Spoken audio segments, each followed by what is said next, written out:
continuation. Thank you, Chair, or Speaker, beg your pardon. Thank you, Speaker. Colleagues, I was three-quarters way through this speech on Thursday when we ran out of time, so continuing today.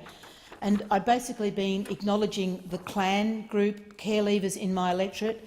I'd been talking about the impact of the Royal Commission, in particularly in the impact of the Diocese of Santos, which is in my electorate. And I had got to the stage of my speech where I was talking about the role of alternative models of redress that have been used by the Victorian Women's Trust. And I'd up to the stage just to outline three principles that the Victorian Women's Trust has found useful. And they talked about this in their publication, The Paradox of Service. So the three main principles that they use are to having a champion in your corner, the transparency of institutionalised responses, and education about the nature of abuse. And just to take a few minutes to talk about the importance of having a champion in your corner. The Victorian Women's Trust talks about the experience they'd had with nuns who had left religious orders and their ability to advocate on behalf of the nuns to get appropriate redress. And they say that for each of the former religious, they've been able to rely at every step of the way to have an advocate who is trusted and effective in representing her position and efforts to gain some personal relief.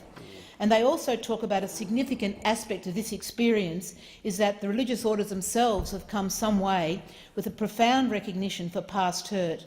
And in a large measure, this is because they have had to listen in the right spirit, not just to the former religious, but also to deal with trusted brokers with a commitment to see some form of redress. And that seems to me a really important element in what we're trying to do with the survivors that we're addressing today with this redress system, the need to have a champion in your corner, someone who'll stand up for you. And the second principle is the transparency of institutionalised responses. So it can't just be done in private. We need public recognition from our institutions that serious hurt has been caused, that they are going to make appropriate changes to the way they do things, and then work with survivors to actually improve the situation, not just to make it better, to actually improve the situation. And while I understand some of the institutions have gone some way in this regard, I think there's a lot more in terms of humility, in terms of practical signs of a sorrow that they could make to our survivors.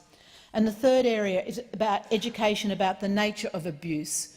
And again, this is a major area I think we need to do a whole lot more work, and particularly to the major religious institutions. And there's many recommendations in the Royal Commission about what the institutions should do to actually improve the education, the culture and the understanding within our institutions about what causes abuse and why it happens, and then to make the necessary changes so that it never ever again happens. So, Speaker, in bringing my comments to a close, I really would like to acknowledge the work of the care leavers in my electorate, to Rhonda and your team. What a fantastic job you've done, and how grateful I am for the work that you do. And the final comment is to use the dictionary definition of redress. Redress means to rectify, to repair, to cure, to heal. And my hope is that in passing this legislation that we are able to do that in some way to the many, many survivors of our institutions. And I'd like to finish by acknowledging, honouring and thanking them for their resilience, their persistence, their empathy, their tolerance, their patience and most of all their courage.